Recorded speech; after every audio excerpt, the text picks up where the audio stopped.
And is keeping pace with the football news.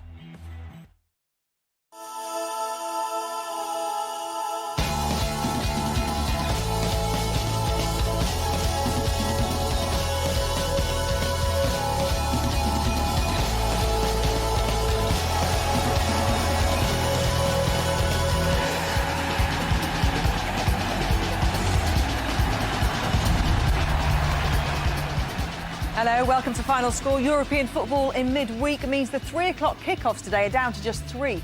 But in the Premier League, that means that Martin Keown, Gary Pallister and Garth Crooks have been focusing all their attention, even more than normal. They've got plenty to discuss in just a few moments' time. All the scores and more in the next 40 minutes. The final score at Goodison Park in the lunchtime match was 3-1 to the home side. Manchester United down there and potentially this evening 4 points adrift at the top of the table because Chelsea are going well at Molineux. Ivan Gaskell can tell us more. Yes, 2-0 to Chelsea. It's a quarter of an hour left. Some might have questioned if Petr Cech is quite the keeper he used to be, but at least in part he's answered some of his critics here today. Several times, notably from Guedioura and Foley, he produced world-class saves to deny Wolves trying to cash in on a Chelsea not quite in top gear. But on that platform, Chelsea have built a lead twice through Didier Drogba. Unplayable, unstoppable. Wolves 0, Chelsea 2. Let's go to the Emirates now. David Garrido watching Arsenal, who have a slender lead over Sunderland. Yes, they lead by 1-0, Gabby. The Gunners in total control of this game. They should really be further ahead, in fact. The goal, a far post tap-in from Nicholas Bentner for his 4th of the season after a superb burst of pace from Emmanuel Aboué into the Sunderland box. Bentner also had a shot deflected onto the bar. Theo Walcott and Samir Nasri both denied by Craig Gordon. Sunderland have simply defended too deep. They've looked especially vulnerable to the pace of Walcott and Nasri on the flanks. But the visitors should have actually equalised through Ken Wyn-Jones. Kieran Richardson found him with a defence-splitting pass. Jones one-on-one with Manuel Almunia, screwed a shot wide. Almunia also blocking well from Darren Bent. Arsenal 1, Sunderland 0. OK, from Arsenal over to Upton Park, where Damien Johnson is watching a team on the up with West Ham at the moment. You feel, Damien? Absolutely. West Ham 1, Hull 0. The Hammers on course for a priceless victory over one of their relegation rivals. Valon Berami and Carlton Cole, with his 9th of the season, have put them very much in the driving seat here. Hull are down to 10 men. Craig Fagan sent off for a second bookable offence. Boaz Myhill in the Hull goal's been in scintillating form all afternoon. One world-class save denied Berami in the first half. West Ham in control and good value for it. Nottingham Forest 1, Middlesbrough 0. Chris Cohen with the goal there for Nottingham Forest, looking to keep the pressure on the league leaders in the Championship. Let's go, though, to Steve Wilson. He was at Goodison this afternoon for that 3-1 win. Everton beat Manchester United. Let's get the details. Everton were exceptional today and probably deserved it. I think Everton deserved the victory, yes. We didn't perform to the usual high standards that we expect. It was disappointing, to get an early lead like we did and then give a goal away literally, minutes afterwards. That's not what we expect. Dan, how did that feel? What a moment to score a goal. Yeah, it's a great moment to score any goal, but obviously against defending champions at home and to put us 2-1 up, it was a much needed 3 points, and we're looking like we're going to keep going now. I know what I want us to do. I want us to play really good, attractive football, like a Manchester United do regular. And I thought today we sort of played them at their own game and gave them a right good game. And the message to the players was to go out and win today, to really go and have a right go at it. And apart from probably the opening 15-20 minutes, I thought we did that. Great win for Everton, but Manchester United dropping points after a really high-pressured midweek Champions League encounter against Milan. Any coincidence there? No, I think that's something that Sir Alex has always looked at. He's never quite sure how to deal with his players after European games away and what's the best way for them to recover. I think you've seen over the years, not just for Manchester United, but all the big teams, especially when they play away in Europe, they seem to have tired legs. Because Everton fans will be shouting at the screen now, hey, we played in Europe in the week as well. But obviously, I think it's something that the teams look at when they're away from home and they're travelling this involved. I think that's something that's mentally fatiguing for teams, and it's something that the manager's been trying to deal with for many years. I think the crux of the matter today was, and I think Mickey Phelan talked about, was the goal they conceded as soon as they got into the 1-0 lead. United, they went straight back up 3 minutes later, conceded, took the stuffing out of United, and after that you've got to say Everton deserved it. Rodwell and Gosling both scored goals, both young lads coming from the youth team at Everton again. And he's got them all on good contracts, apparently. He's securing these young players, isn't he? He doesn't want to lose them, doesn't want a Rooney situation. Yeah, he doesn't want that. And Sorry, I'm going to bring Garth in about Chelsea because obviously this was a great chance for Chelsea today to make sure that they cement their position at the top, they extend their lead, but it took them a while, didn't it? It took Drogba a while anyway. No, they've took advantage. I couldn't see Wolves beating Chelsea today. I think Chelsea have been... Once they took control of the game was over. Drogba's been the difference. No Lampard, no Cole, didn't matter. Drogba, pace and power. And Czech's been tested. And Czech has had a top-class performance. Hazard, Myhill, I should say, and Robert Green. I think when you watch Match of the Day, those three goalkeepers have been... You'll see world-class saves from all three of them today on Match of the Day. OK, thank you, Garth. Just a little tease for us there. Martin, Arsenal. Now, yes. We were talking earlier on today, before that today's results are kind of panning out about where they could realistically hope to finish. They're in third. They're kind of flying away with third from Manchester City. Now looking like they can catch second. Yes, still 1-0 at the moment. I've sort of been on Arsenal watch today, looking at players. Are they going to start fulfilling their potential? Theo Wilcock playing in fits and bursts today. Some great skills, but some poor decisions. Bentner, another guy who scored the goal today up front, looking at times awesome, other times disappointing. And the goalkeeper, Meunier, every time he's been asked a question, he's answered it. So far, so good for Arsenal. But don't discount Sunderland going the other way, because they still have to defend and see it through. OK, Leeds 0, Brighton 1 in League One. Leeds on this terrible run of results. This would be 1 win in 8 if that result stays as it is. But they'll look at that result, won't they, at Carrow Road, and take some kind of solace from that, because Norwich 0, Southampton 2 there. Let's go to QPR. They're playing Doncaster this afternoon. Some goal news. Mark Webber can tell us about it. Yes, it's QPR 2, Doncaster 1. 2 moments of class to tell you about just now. Jay Simpson broke free in the area, shot into the left-hand side of the goal. But the highlight of the game, a wig-haired, semi-naked loon just running onto the halfway line, dodging 4 stewards. Great move in the process. Crowd begging Mick Harford to sign him up for QPR. Watch it on the Football League show tonight. Better than the goals. Flavio Briatore stood down as chairman yesterday evening after 2.5 years there. He's gone through 10 managers in that time. Let's go to Andrew James. He's at the City Ground. Nottingham Forest challenging the teams at the top of the Championship, looking for an automatic promotion spot, and their home form has been great. Yes, Gabby, it's going well again for them this afternoon. Forest lead by 1-0, but for over an hour it was more tense and nervous here than it must have been on the set of Albert Square last night. Forest simply couldn't find a way through a very strong Middlesbrough midfield, but when Lita lost possession, Majewski ran away with it, fed it into Blackstock, and Blackstock timed his pass superbly for Chris Cohen, and he beat Coyne in the Middlesbrough goal. It was a very rare Forest chance. It hasn't been their flowing football, and Middlesbrough have done well, but Forest seem to be comfortably in control now. It's Forest 1, Middlesbrough 0. And if that result stays as it is, and Nottingham Forest, their 9 straight wins at home on the bounce will equal a record set in the days of Brian Clough, an omen if ever there was one. Let's go to Steve May now at Carrow Road. This is a turn-up for the books, this scoreline. Yes, Norwich fans hoping to celebrate their 11th consecutive home win, which was the club record, but they're losing here 2-0 to Southampton. Lee Barnard has just scored his 2nd goal of the game. In fact, his 2nd goal for Southampton, brilliantly teed up by Punchin. Norwich down to 10 men after Darryl Russell was sent off in the second half for dangerous play. And the goal came minutes after Lallana had hit the post twice for Southampton in the space of a minute. Norwich 0, Southampton 2. Not going very well at Elland Road. If Leeds United's season had started after they knocked Manchester United out the FA Cup, they'd be 17th in the table. Starting today, they were 2nd. Paul Addison, they're on a slide. They certainly are. It's alarming as well from the Leeds United point of view. Brighton took the lead here on 76 minutes. Glenn Murray was fouled on the edge of the box, just inside it. He got up and dusted himself down and took the penalty himself, scored it for his 12th of the season. But the visitors are now down to 10 men. Adam Virgo's just been sent off for a rash challenge on Max Gradle. You get the feeling we're going to see some Leeds pressure here in the dying minutes, but it's Brighton who lead 1-0.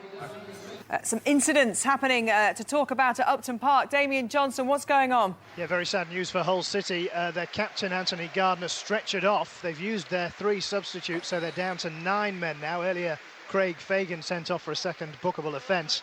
Gardner, whose career has been blighted by injury, just started to have a run in the Hull City team. It's terribly sad news. He seemed to go down, not particularly under any challenge. He looked like he fell awkwardly. His afternoon is over, and that's a real blow for Hull City with their relegation battle that they continue to fight. Yes, to be seen whether he's going to come back, but I don't think he's going to return. West Ham lead 2-0. Thank you, Damien. Let's go up to the SPL. Celtic playing at home this afternoon against Dundee United. Rangers match at St Johnstone was called off 40 minutes before kick-off at lunchtime, thanks to a frozen pitch. But this gives Celtic a great chance this afternoon because they were 10 points away from the league leaders this morning. If they win this afternoon, it's down to 7 points. And Ian Turner with an old firm next weekend. That's good news. That's right, it is starting to look a wee bit better this season for Tony Mowbray and the Celtic fans. They're starting to cheer now because they're now into the home straight in this game. 3 minutes to go, they've forced another corner, they've had lots of chances, and just to remind everyone, Gabby, win this one, it's down to 7 as you were saying. Win that Old Firm game and it's just 4 points because Rangers have no more games after their postponed one today between now and next Sunday. So it could be a huge, a very different complexion on the SPL come a week on Sunday. In League Two, Peter Taylor's debut as manager of Bradford City not going so well. Accrington Stanley 2-0 up now in that match. Let's go to St James's Park. The league leaders had a wobble last weekend, but it's all back on track today, Steve Sutton. Yes, it is, fully in control. Newcastle 2, Preston 0. Peter Lovencrantz with the opening goal in the opening couple of minutes. It looked like a cross. He'll probably say it was a shot. It looped over keeper Andy Lonergan into the far corner of the net. Newcastle didn't capitalise until almost the hour when Kevin Nolan got on the end of a five-man passing move into the Preston box, and he virtually walked it into the back of the net. Newcastle 2, Preston 0. Let's go to Glanford Park. Tony Lockwood's watching Scunthorpe play in Watford, and there's a red card to tell us about, Tony. Which way's it gone? Tom Cleverley, Watford's top goal scorer, is off. A red card, a flying fist, an ugly brawl. Watford down to 10 men, and all this after they'd recovered from a goal deficit to get an equaliser. Their brand of football deserved. Gary Hooper smashing Scunthorpe ahead with his second goal in as many games. But Danny Graham, Watford's saviour, from a corner that wasn't cleared. Graham finished from close in, cleverly off. Watford down to 10 men, 1-1. Let's go to Scotland. League Two leaders Rochdale playing against Dagenham and Redbridge at Stuart Hall there for us. It's going well for them. Yes, absolutely. They've got to go. Rochdale 2, Dagenham 1. And all throughout the match, I've been telling you that Rochdale have been playing the football to feet, to space, with imagination, with style. Gary Jones, their number 8, said, hell with football. I'm going to give it a whack. So from 40 yards, he raised his right boot and gave it one heck of a smack. He just sailed past the Dagenham keeper. It's what Rochdale deserve. They worked hard for it. Rochdale 2, Dagenham and Redbridge 1. Let's head back to the Emirates. Steve Bruce doesn't like London very much, does he, David Garrido? This would be his 21st visit to the capital as a manager without a win, and they're hanging on, Arsenal. Absolutely right. Top stat, Gabby. Yes, Arsenal 1-0 up still, and Steve Bruce has been gesticulating like mad throughout this second half, having a few, shall we say, animated conversations with the fourth official, Phil Gibson, getting a fair bit of grief as well from the Arsenal fans behind the dugout. A couple of changes to tell you about. Bolo Zenden and Benjani on for Sunderland, and for Arsenal, Riziki and Sanya are on. They haven't given up, though, the visitors. Lorik Sana had a shot from distance, swerving, dipping, but Alminia watched it well and gathered the ball safely. It's got about, 3.5 minutes to go. Arsenal still a goal to the good here. Second place, Bournemouth have got a goal back there at Dean Court. But let's just talk for a second about a Kenwyne Jones miss in the first half, which we said at the time, Sunderland won't get that many chances to miss goals like that. And Gary, they could regret it if the scoreline stays as it is. Yeah, I mean, they should be getting well beat, let's be fair. I mean, Arsenal have dominated the play, but it's a great chance for Kenwyne Jones. He's slipped through between the two centre-halves. He's got plenty of time to think about it and maybe pick his spot. Makes a complete hash of it, pulls it about 2 or 3 yards wide of the goal. And as you say, you don't get chances like the Emirates. His performances have picked up Kenwyne Jones since Benjani's gone there, but he will rue that chance because it was a great chance for him, wasn't it? Darlington, bottom of League Two, boys, were 2-0 up a few minutes ago, and now chasing the top of the league, Chesterfield are 3-2 up. How's your luck? Let's go to Pride Park. Mark Bishop watching a feisty, fiery encounter there, but it's the fourth place side who are on top. Are they going to stay it there? It looks as if they are, Gabby. Derby County 0, Swansea City 1. Michael Tongue for Derby, though, has just hit the crossbar. A rattling free kick from 25 yards out. High-octane affair, as you say, 31,000 here at Pride Park. Swansea in the ascendancy after that goal from Shefki Kuchi from close range. But the talking point tonight will be that terrible two-footed challenge from Gorka Pintado down by the corner flag on Robbie Savage. A straight red for Pintado, and then the police and stewards having to intervene onto the pitch to separate the players in a mass brawl. McEverley sent off as well just before that for his second bookable offence for a cynical challenge on Dyer. It's Swansea who lead by 1-0. And there's a goal at Selhurst Park. The deadlock's been broken, but who scored, Andy May? Finally, we have a goal. Coventry have got the goal. It's 1-0. The sub, David Bell, who only came on a few moments ago, has pretty much chipped the keeper from the right-hand side. He got the ball, loads of space on the right channel, just on the edge of the box, chipped it to the left-hand side of the goal. Coventry are winning. They've not beaten Palace in 8 years. Maybe it could be over now. We need to go back to the Emirates. David Garrido, what's happened? Well, Sunderland did have a chance there, a goal-scoring opportunity, given a free kick on the edge of the box. Had they scored from it, it would have been a very, very controversial goal indeed. The referee awarding the free kick, even though Thomas Varnell had slipped over and Darren Bent, the ball had actually struck him on his upper arm, and yet Sunderland were awarded the free kick. As it was, Bolo Zenden struck it into the wall, so nothing doing there. Arsenal still lead 1-0. It's not going very well for Cardiff this afternoon, and Jason Mohammed, they won't want to hear the news from Pride Park. Their great rivals doing very well indeed. Well, I'm just looking at the hundreds and thousands of fans leaving here looking desperately miserable, and when they find out that Swansea City, it looks like, have beaten Derby County as well, that'll just add to their misery. The last time Barnsley did a league double over Cardiff City was way back in 1959. Mark Robins' team have been slick, hard-working, and have taken their chances. The 2 goals coming from Daniel Bogdanovic, they've been great. Cardiff City have been tired, lethargic and sloppy, Gabby. Thank you very much, Jason. Let's head back up to the SPL. Ian Turner, they're still hanging on, Celtic. It's over. The Rangers lead at the top is reduced to 7 points thanks to a third Celtic goal for Robbie Keane. That came in a first half controlled by Celtic, but United were much improved in a second half, which still saw Fortuny, Hinkle, Keane and Samaras all miss good chances for Tony Mowbray's side. It's Rangers next for Celtic. Victory at Ibrox and the Champions lead is down to 4. Celtic 1, Dundee United 0. And it's all over at Fir Park as well. Brian McLaughlin. It certainly is, and it's finished. Motherwell 1, Hibs 0. The only goal coming with just 9 minutes left in the clock. Jamie Murphy scoring his 7th goal of the season. Hibs playing the majority of the game with just 10 men, and Liam Miller was sent off in the first half. Motherwell now just 4 points behind 4th place Dundee United. Motherwell 1, Hibs 0. It's a home park. Tony Colliver's watching this match. Yeah, 1-1 here in the last 2 games. Plymouth have got a goal down and got some reward today. They went 1-0 down when Carrie Anderson chipped the ball into his own net, and then Craig Noon equalised for the home side. Good chance, though, for the home side. Joe Mason rattling the bar from 25 yards out. Plymouth 1, Leicester 1. Reading had got themselves up to 18th in the table. They're on a great run of form. They've won their last 3 matches, but it's all come crashing down today. James Mason can tell us more. Certainly has, Gabby. Blackpool 2, Reading 0. So Blackpool's playoff hopes well and truly alive against Reading, as you say, in form. A first-half strike from DJ Campbell, his second in as many games, and Charlie Adam, a right-footed strike, a rare right-footed strike, almost settling the points. Blackpool 2, Reading 0. A late goal at Glanford Park to tell you about Tony Lockwood. Watford have surely won it. It came in stoppage time. Substitute John Harley swung in the corner, and John Eustace's header has put Watford 2-1 up. We're in time added on.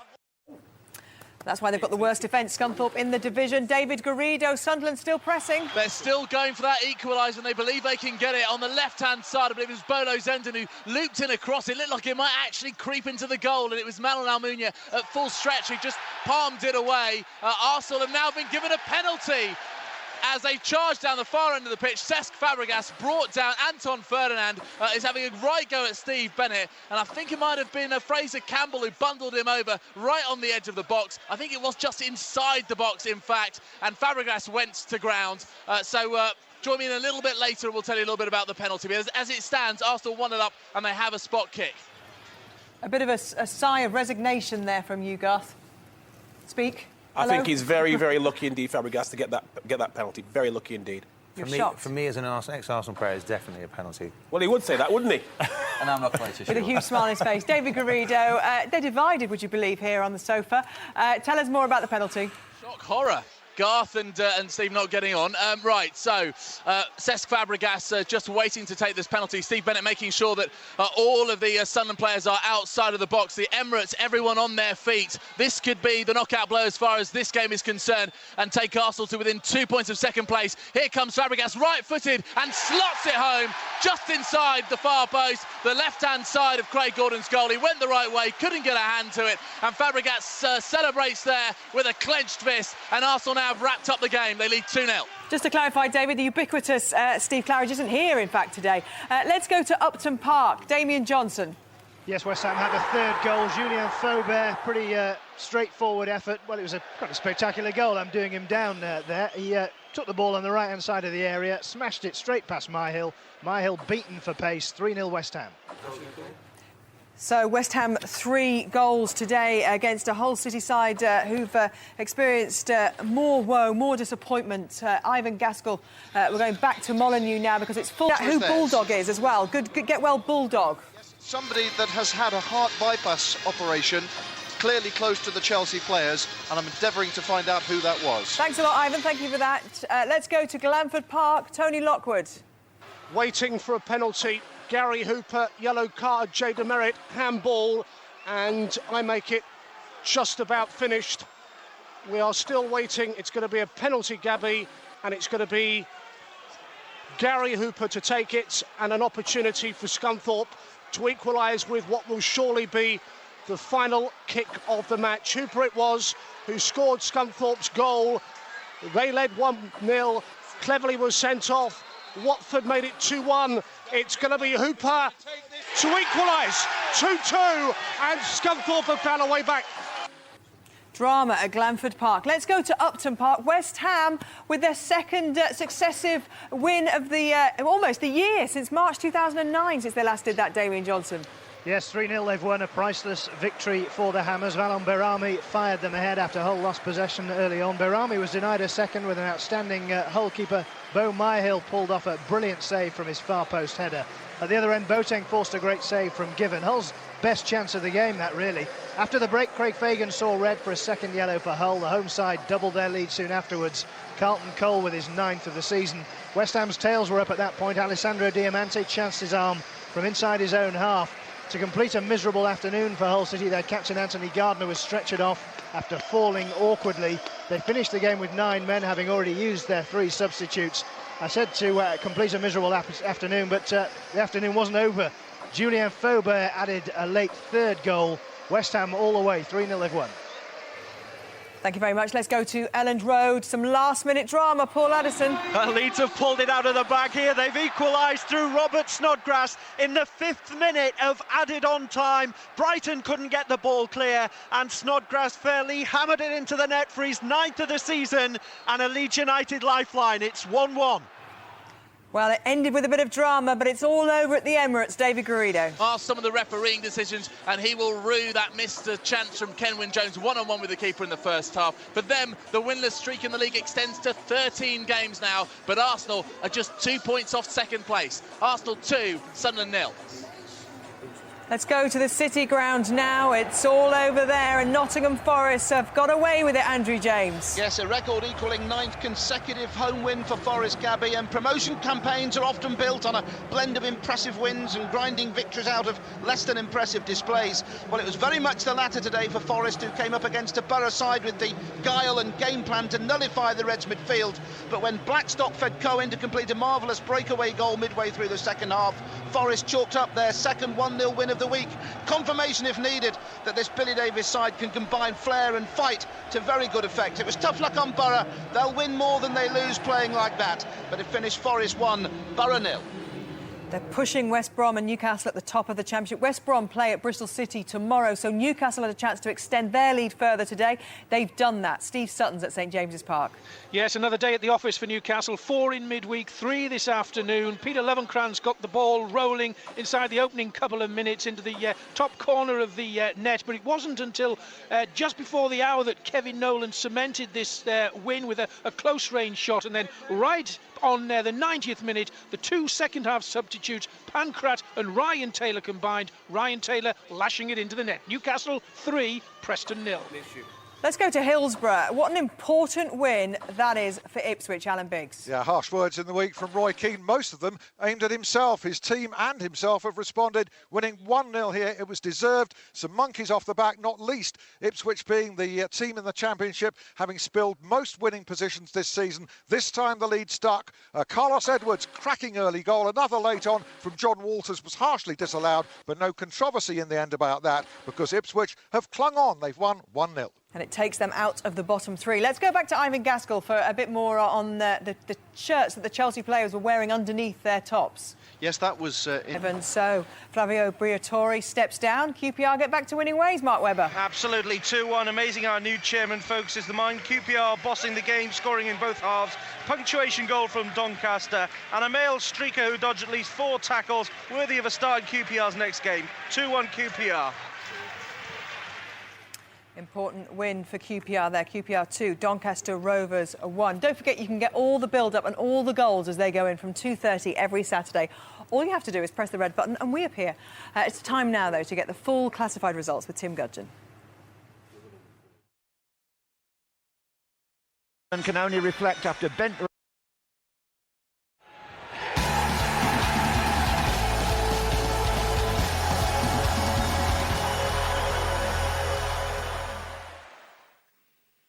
And on we go with the Barclays Premier League. Arsenal 2, Sunderland 0. Everton 3, Manchester United 1. Portsmouth kick off their match with Stoke City at 5:30. West Ham United 3, Hull City 0. Wolverhampton Wanderers 0, Chelsea 2. In the Coca-Cola Championship, Blackpool 2, Reading 0. Cardiff City 0, Barnsley 2. Crystal Palace 0, Coventry City 1. Derby County 0, Swansea City 1. Newcastle United 3, Preston North End 0. Nottingham Forest 1, Middlesbrough 0. Peterborough United's match with Sheffield United postponed. Plymouth Argyle 1, Leicester City 1. Queen's Park Rangers 2, Doncaster Rovers 1. Scunthorpe United 2, Watford 2. Sheffield Wednesday 0, Ipswich Town 1. In the Coca-Cola League 1, Charlton Athletic 2, Yeovil Town 0. Colchester United 1, Oldham Athletic 0. Exeter City 0, Stockport County 1. Gillingham 1, Bristol Rovers 0. Hartlepool United 0, Huddersfield Town 2. Leeds United 1, Brighton and Hove Albion 1. Milton Keynes Dons 3, Southend United 1. Norwich City 0, Southampton 2. Swindon Town 2, Carlisle United 0. Tranmere Rovers 2, Leyton Orient 1. Walsall 2, Brentford 1. Wycombe Wanderers 1, Millwall 0. In League 2, Accrington Stanley 2, Bradford City 0. AFC Bournemouth 1, Macclesfield Town 1. Aldershot Town 1, Notts County 1. Cheltenham Town 2, Morecambe 0. Crewe Alexandra 3, Northampton Town 2. Darlington 2, Chesterfield 3. Grimsby Town 2, Lincoln City 2. Hereford United 3, Burton Albion 4. Port Vale 0, Barnet 2, that's the latest score. Rochdale 3, Dagenham and Redbridge 1. In the Blue Square Premier, Eastbourne Borough 2, Altrincham 2. Forest Green Rovers 1, Cambridge United 1. Gateshead 1, Ebbsfleet United 3. Kettering Town and Grays Athletic postponed. Luton Town 1, AFC Wimbledon 2. Mansfield Town and Rushton and Diamonds match postponed. Wrexham 2, Crawley Town 0. In the Clydesdale Bank Scottish Premier League, Celtic 1, Dundee United 0. Falkirk 3, Aberdeen 1. Kilmarnock 1, St Mirren 1. Motherwell 1, Hibernian 0. And St Johnstone match with Rangers postponed. In the Ernbrew Scottish Division 1, Airdrie United and Wraith Rovers match postponed. Dundee 1, Partick Thistle 0. Dunfermline Athletic 0, Ayr United 1. Greenock Morton and Ross County, Inverness Caledonian Thistle and Queen of the South, both matches postponed. In Scottish Div 3, Berwick Rangers 0, Annan Athletic 2. East Stirlingshire 0, Livingston 2. Montrose 0, Elgin City 4. Queen's Park 1, Forfar Athletic 3. And Stranraer and Albion Rovers postponed. In the Welsh Premier, Bangor City 3, Haverfordwest County 2. Carmarthen Town 1, Cassous 0. CPD Portmarnock 0, Rill 2. Gap Connors Quay 0, Aberystwyth Town 3. Neath and Elements Cefn Druids match postponed. Newtown 0, the New Saints 2. For Talbot Town 3, Welshpool Town 0. A late result to tell you about from League 2. Port Vale 0, Barnet 2 is a final result. Let's have a little look at the tables then. Starting with the Barclays Premier League, could this be a pivotal day in the title race? Chelsea now have a 4-point lead over Manchester United, with Arsenal still in contention, 2 points back from them. The four clubs contesting fourth spot are all in action tomorrow, although Everton might fancy their chances of having a say in the pursuit of that Champions League place. At the bottom, Portsmouth need points almost as desperately as Pounds, and they host Stoke in the 5:30 kickoff. Burnley and Bolton have away games tomorrow. If they avoid defeat, they can both move out of the relegation zone. Hull and Wolves both vulnerable after their losses today. Let's have a look at the Championship. Newcastle extend their lead at the top to 5 points with a 13th win from 17 home games. Nottingham Forest also won. They move up to second. West Brom play their game, one of their games in hand at Bristol City tomorrow afternoon. That's live on BBC One, 1:45 we start coverage of that. Swansea, Cardiff and Leicester complete the playoff picture. At the bottom, Peterborough didn't play today. Their home game against Sheffield United fell victim to the weather, so Plymouth held at home stay 23rd. Crystal Palace feel the pinch of their 10-point deduction after going into administration. The Eagles slip into the bottom three for the first time this season after they lost at home to Coventry. Ipswich moved 4 places up the table with victory at fellow strugglers Sheffield Wednesday. A rare home defeat for Norwich has not proved too costly because second-place Leeds could only manage a draw against Brighton. They've narrowed the gap by a point there. Colchester, Charlton and Swindon all won. Huddersfield have displaced Millwall in the final playoff slot. Stockport's chances of survival are looking slim. There's a real scrap going on above them. Wycombe's win moved them to within 4 points of Brighton and Exeter. Hartlepool, Oldham and Southend all lost and lie a point above the relegation zone. To League 2, Rochdale opened up a 5-point gap at the top. They beat Dagenham and Redbridge this afternoon. Bournemouth and Bury hold the other 2 automatic promotion places, 3 points clear of informed Chesterfield. At the bottom, Darlington let a 2-goal lead slip. They slumped to 21st defeat of the season. The Quakers now 13 points from safety. Grimsby drew with neighbours Lincoln to edge closer to Torquay, who weren't in action this afternoon. The Scottish, let's do the Blue Square first of all. None of the top 3 were in action today, so Oxford stayed 3 points clear at the summit. No real change at the bottom either. Gateshead lost at home to Ebbsfleet, but stayed just outside the relegation zone. Let's have a little look at the SPL. So Rangers frozen out by an unplayable pitch at St Johnstone. Celtic move within 7 points of their old firm rivals, and they can narrow that to 4 points before Rangers play again. Bottom side Falkirk now just a point behind Hamilton. They visit Hearts tomorrow. And a reminder that Match of the Day has got all the Premier League action for you. Gary and the gang from 10:30 on BBC One, and of course tomorrow morning at 7:45 if you don't make that one. And the Football League show follows this evening's Match of the Day. Manish there for you from 11:45 on BBC One, including Newcastle United against Preston North End. Match of the Day live, as I mentioned, Bristol City, West Brom tomorrow, 1:45 on BBC One. And then, of course, a massive packed agenda tomorrow in the Premier League, including Manchester City against Liverpool and Blackburn Rovers against Bolton Wanderers. Match of the Day 2, BBC 2 at 10:15 tomorrow evening. So lots to play for tomorrow, but it was the top of the table, so interesting this afternoon. Very significant results, you feel, today? Yes, United lost, Chelsea took total advantage. Drogba was magnificent, and they now have stretched their lead at the top. Very impressive. Arsenal making a late charge. They look like they've got that third place, don't they? The gap that's opened up with Manchester City. Aspirations to go on and on now. Difficult for the Arsenal fans. 1 minute they're in the Championship, the next minute they're out. They're certainly backing it in with a shout again now, only 2 points behind Manchester United. Chelsea, of course, with difficult away games at Old Trafford and Anfield. So, you know, still a chance for Arsenal, but it's only an outside chance. And how will Sir Alex Ferguson have reacted to that defeat this afternoon? He'll be frustrated. He'll look at that as an excuse again about playing away in Europe and coming back and not performing again. It's something he's looked at trying to change for a number of years and probably still hasn't solved it. And Hull are obviously 3-0 losers at Upton Park this afternoon, and they've nearly gone a year without an away win. When it goes against you, Gabby, it really goes against you.